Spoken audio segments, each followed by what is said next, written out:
This is a mock monthly household budget for an American family in 1985. If we compare that to a hypothetical budget in 2022, we can see that most expenses scaled with inflation, with a few exceptions. Rent, out of pocket healthcare costs, and childcare are notably more expensive in 2022, even when accounting for inflation. And costs associated with retirement increased by more than 60%. But these numbers are not accounting for a big X factor: consumer debt, such as credit cards and student loans. Total outstanding consumer credit was nearly $600 billion in December 1985. By 2022, it was nearly $4.9 trillion. Debt has been rising over time. Student loans weren't really a thing for baby boomers.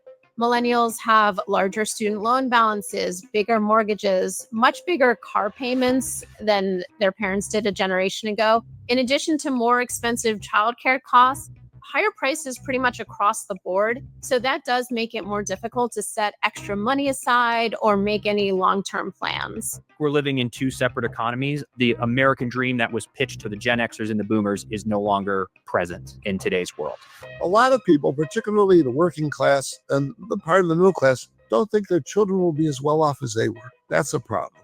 Many people live in what I describe as at break even. Over the course of the year, they might make enough money to pay for basic living expenses and cover their bills. But if one major thing happens, then they can get behind. Here's why young American adults are struggling to make ends meet and what can be done.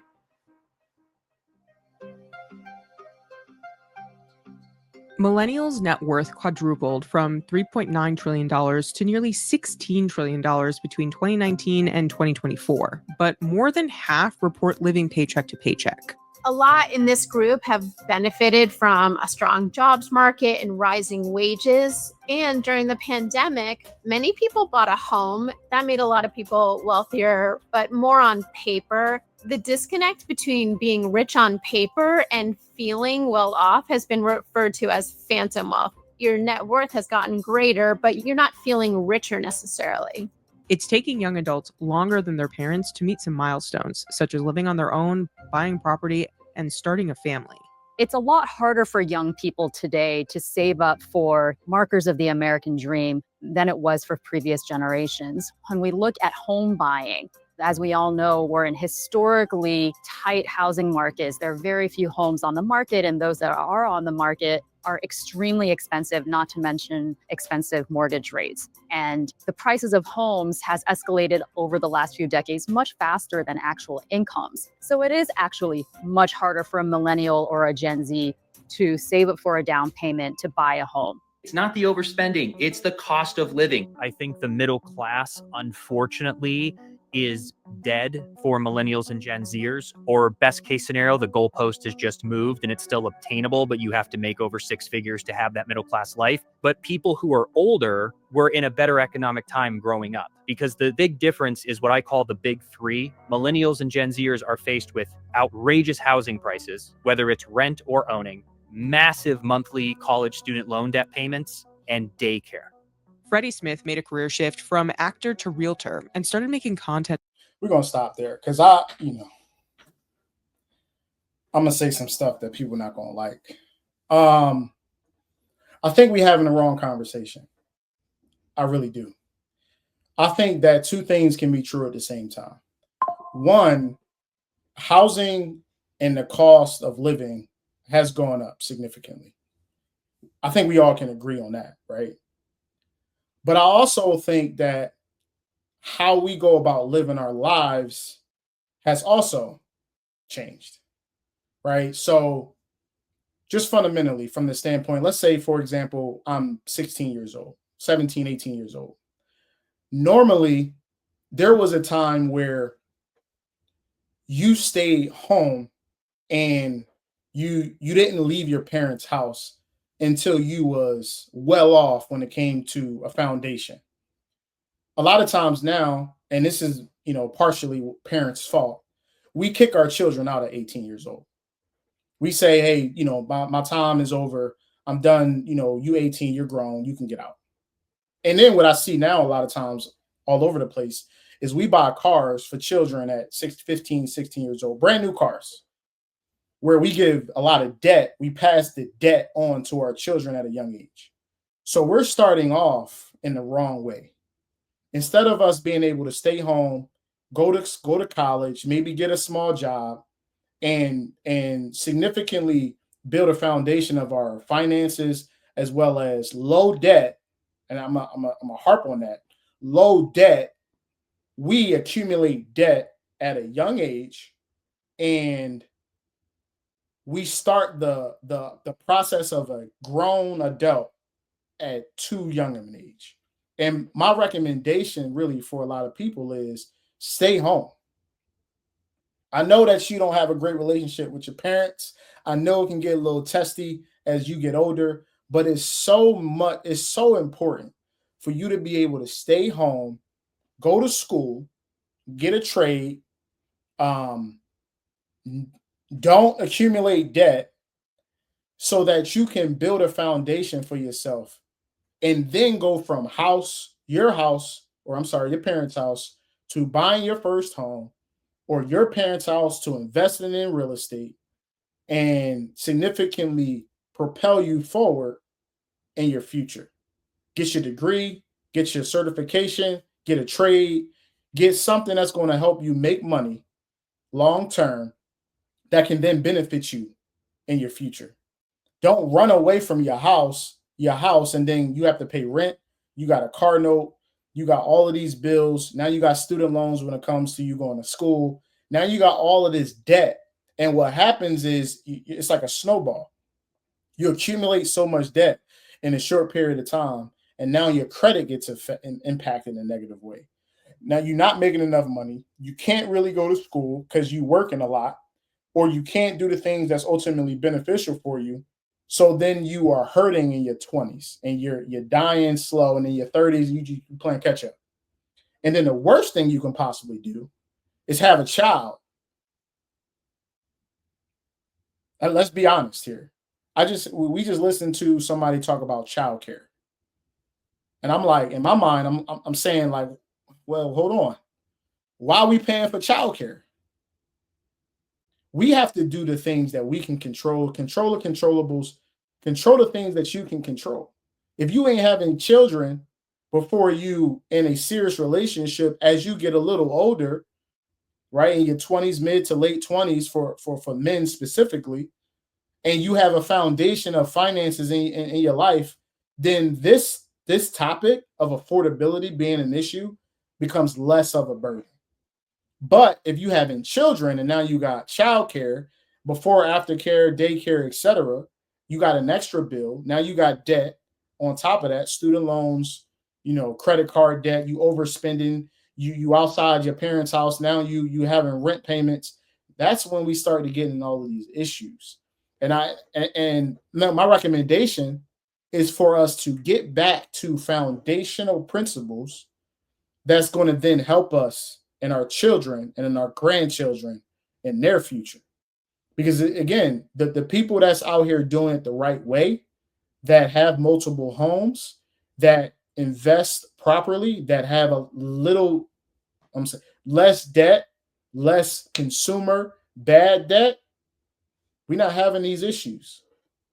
But we have so many people out here that got too much debt at an early age, that's having children out of wedlock, that's making bad decisions on a daily basis, overspending on their credit card, buying a bunch of stuff that don't really make a lot of sense. We got people that got brand new cars, $40,000, $50,000, $60,000 cars with $700, $800 car notes, but you living in your parents' house. How that makes sense? How that makes sense? Why are we overspending on things that make ourselves look good when in reality we're hurting ourselves? So although housing is more expensive, renting is more expensive, buying groceries is more expensive, doing the daily things that we used to be able to do at a lower cost is more expensive, it's very important that we take the time to do the right things and make the right choices on a daily basis. It's even more prevalent than ever before, right? So as we have these type of conversations when it comes to affordability, poverty, issues within the country, I'm always going to be the one that's about accountability first. Be the one that's accountable for your actions. Look at what you are doing today, what you have been doing, make changes, and ultimately help you in your future, right? So what we're going to do is continue to talk about this, but I'm going to be first and foremost to tell you, your choices have so much of an impact over what goes on in your life when it comes to your finances. If you have a budget, if you don't, right? If are you overspending or not? Do you even know? Right? You got credit card debt. We got student loans that need to be paid off. What do we need to do to get out of debt? I got a whole series about debt management. Go take a look at it. What do we need to do about debt? Because if you don't have debt, then your lifestyle will significantly be impacted in a positive way, right? So take care of the things that you can control, do the things that you can do to help your life out, and let's get past certain, issues, because if we control those things, it's not really a conversation. About the state of the housing market. In the summer of 2023, I was maybe one of the first or the handful that was able to say, hey, the housing prices hit 420, the interest rates hit 7%. You now need $120,000 to qualify for a home. And it went viral. And then it just bled into people asking comments and me making more videos. Then it got into the boomer versus millennial debate. And it just kind of continued to grow from there. And it took its own shape. I had to rebuild my life in my early 30s. So I'm really relating to the 22-year-olds who are building their life. And it's a totally different economy than when I built mine when I was 19. Not being able to save for a home has big retirement implications for millennials and Gen Z. Those who don't own homes, now those are people who are in real trouble. They're trying to save to get their own place. They're paying high rent somewhere. They're commuting a long distance or trying to work at home so they can save on childcare or so they can save just on housing costs. Those living patterns are increasingly what's happening for younger workers. In the 1980s, the typical first-time homebuyer was in their late 20s. With a 30-year mortgage, that would mean they owned their home outright by the time they retired in their 60s, providing them with a better chance at sticking to a fixed income in their retirement. A national housing shortage, high rent prices, and competition from wealthier buyers are all making it harder for young adults to buy their first home. In 2024, the median first-time homebuyer was 38 years old, an all-time high. You have a lot of people 25 to 34 who are looking to start a family and cannot find a home for their families. Maybe the homes aren't where they want them to be inside the city, but even outside a city, it's been very difficult for young families to find a place. So let's be honest here. Housing is insane. Listen, I got multiple houses. It ain't easy out here, right? As a investor in real estate, I'm going to always continue to look to invest and buy more houses. I'm always going to look, buy more. We are at a point currently right now where we have high prices because of low inventory. It has everything to do with the interest rate environment, right? And we have high interest rates all at the same time. So it's a double issue. We got high prices and then high interest rates. Usually it's like a seesaw. You have high prices and low interest rates, or you have high interest rates and lower prices. So right now it's tough out there. It's tough out there for real estate agents. It's tough out there for buyers. And this is not just a first-time home buyer conversation. This is just anybody that's looking to buy a house. It's a tough time. And I'm planning on buying another house next year. And I got to make some hard choices about how I want to do that. What's the price range that I want to be in? And ultimately, how expensive am I willing to go? Right. And for someone that is a little younger and that may be looking to buy your first home, what I will say to you is buy a house. Well, it's too expensive. High interest rates. To me, buy. Because interest rates will come down and you'll be able to refinance out of that loan. It is more important for you to own the home.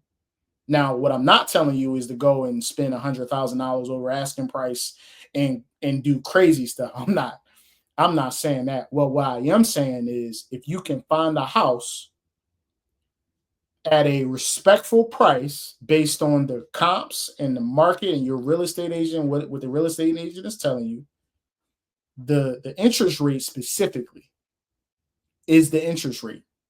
You will make a short-term sacrifice when it comes to your interest rate and understand that the interest rates will come down over the next 12 to 15 to 18 months.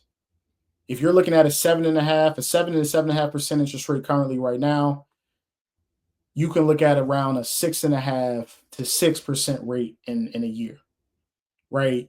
And do I think interest rates will come down to 3% that it was at in 2021-22 timeframe? No, I do not believe that will happen. But do I believe that interest rates will come down to 6, 5.5? If I think it get around 5, that'll be great for real estate.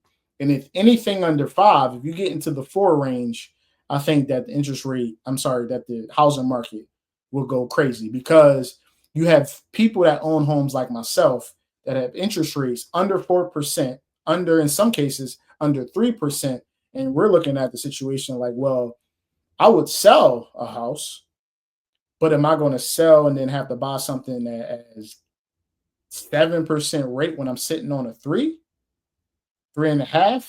And in some cases, some people was at 2, 2.8, 2.7, 2.8. Hell no, we're not doing that. Which is the reason why you have less inventory, which then supply and demand. Just the rule of supply and demand is, if you have less supply, then you have a higher demand, which means that prices will stay higher as long as the inventory on the market is where it currently is at.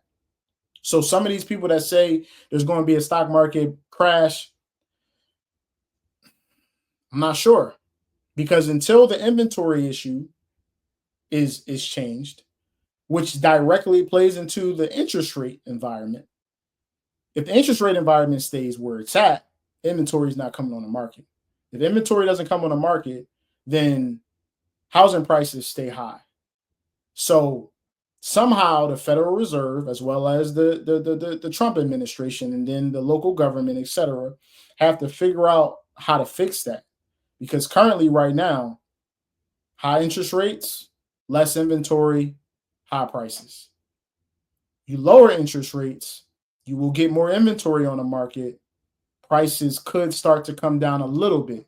But understand, housing ain't coming down more than about 5%, 7%, maybe max. It's gonna have to take a huge bubble to burst for housing to come down 10, 20, 15, 20% when it comes to home prices. That most likely will not happen, right? But can you see a 3 to 5% dip if interest rates come back down and a huge influx of inventory comes on the market? Sure, you can see that. But again, my point is, if you understand interest rates, you understand prices, demand, then you understand why prices have continued to go up and how sellers have the control, right? Because of low inventory. If I'm a seller, I can put my house at a higher price based on the fact that there's going to be a whole bunch of buyers to my one house versus my, there are 10, 15 houses that look very similar to mine. And now you have, more of you can't, crazy up the prices because you got a whole bunch of inventory on the market. So currently right now, it is a tough situation when it comes to real estate. But again, if you're a buyer, buy at a reasonable price. Interest rates will come down. It is better for you to own the asset within, a good price. So I think it's healthy for us to try to find different ways that maybe home ownership doesn't have to be the symbol of the American dream. But then to counter that, on my own point, I encourage those who can afford homes to buy it, because once it's paid off, you're going to have a more comfortable retirement because you're not going to be subject to the ever-increasing rent prices. Many Americans are navigating a new kind of economic instability, which traditional financial advice may not prepare them for. Rachel Schneider co-authored the book, The Financial Diaries, with NYU professor Jonathan Mordock. They spent a year tracking the granular spending habits of 235 families. What we saw was a huge amount of volatility. That was our core finding. The majority of Americans work hourly jobs. And so for them, the amount of money that they earn fluctuates week by week. I get 30 hours this week versus 45 hours next week. And so as a result, income is really up and down over the course of a month. And that flies in the face of all of the budgeting advice we usually give people. There's a difference between surviving and thriving. And I just think if we're going to claim that we're the richest country, the best country in the world, why isn't everyone who's working 40 hours, 50 hours a week thriving? How is that possible? On top of income instability, cost of living is increasingly unstable. Tariffs have added a lot of uncertainty into future economic conditions. We don't really know how this is going to play out just yet. And if people start to feel nervous about what lies ahead, then they may dial back on things like consumer spending. The tariffs are creating uncertainty for those people. They don't know what to do. Businesses aren't hiring more people. They're just waiting to see they have a stable business environment they can go. Without stability, they can't. At the same time, the tariffs are going to create a big sales tax on lower income people who spend more on the basics, which are going to go up. And so that's going to create problems for them too.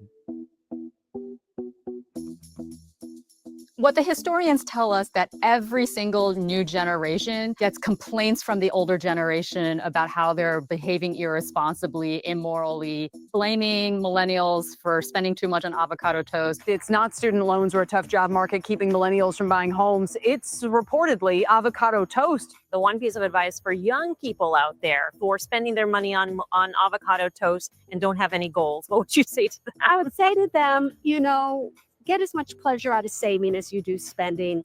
This kind of advice is usually framed as a warning against lifestyle creep, which is the idea that as people earn more, they subtly start to spend more, and that's what prevents them from properly saving. I think that's why there's so much confusion, because you can point to a millennial who spends $1,200 on DoorDash. Not good.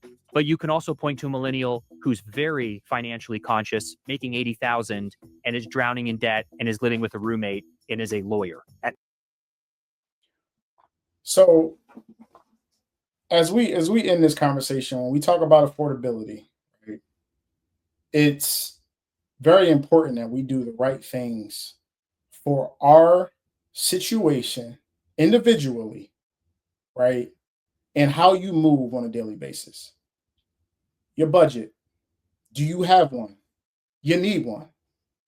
I'm talking about an Excel spreadsheet, a Google Sheets document, whatever, that spells out every single bill that you pay every month and your income down to the letter, everything, how much you spend on gas, etc., an approximation, because it's not the same as a variable expense, not a fixed expense. But you need to know how much you spend versus how much you make every month.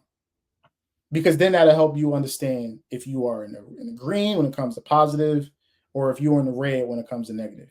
If you are in the negative or barely positive, then you got to make some adjustments on what you're spending, right? If it's, going out to eat, make that sacrifice, go less.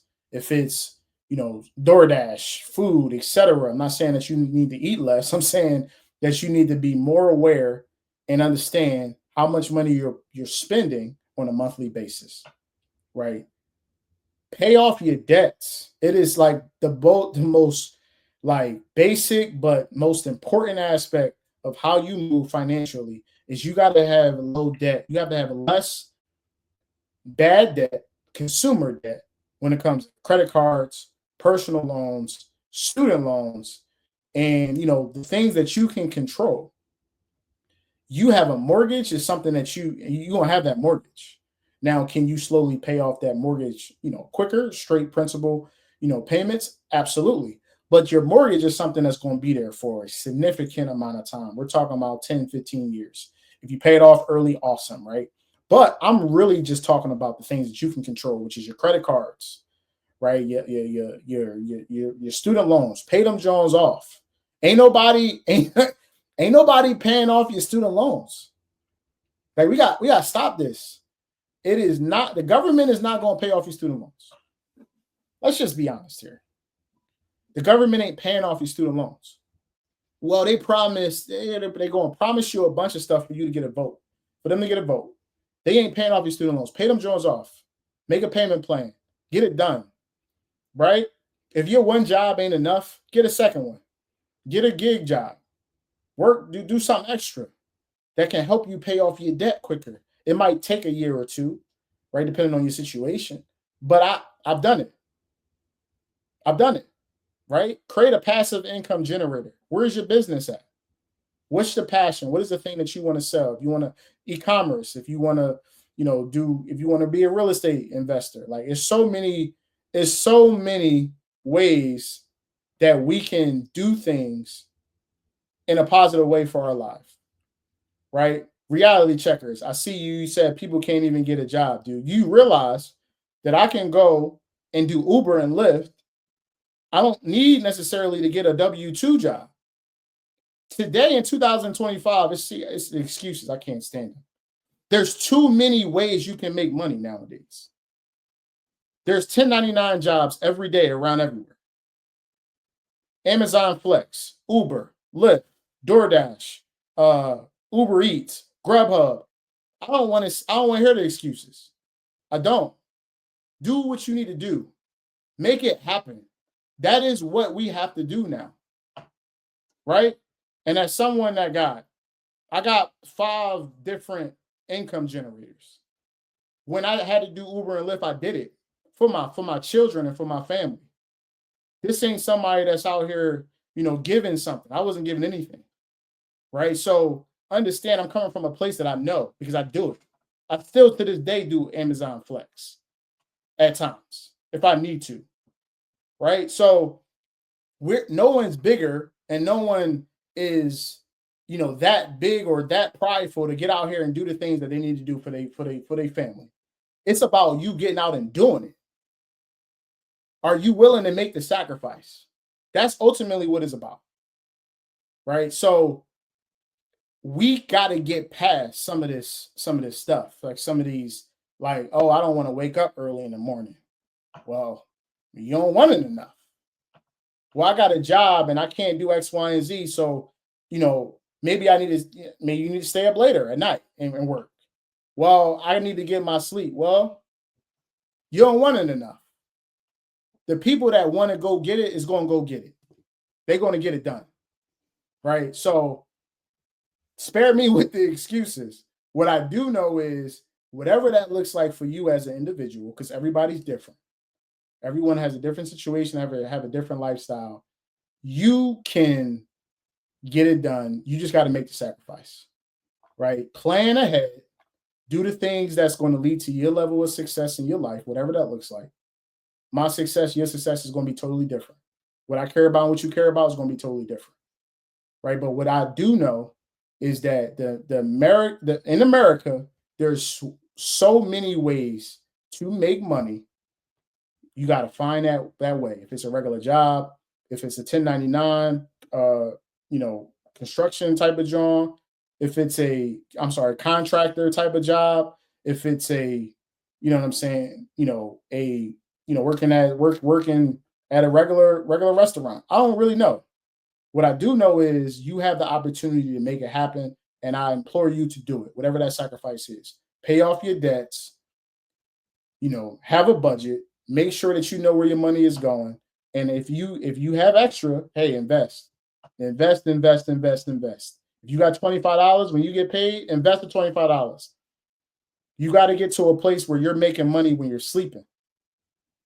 Well, I don't have $50. Well, you just spent $50 on them new pair of sneakers.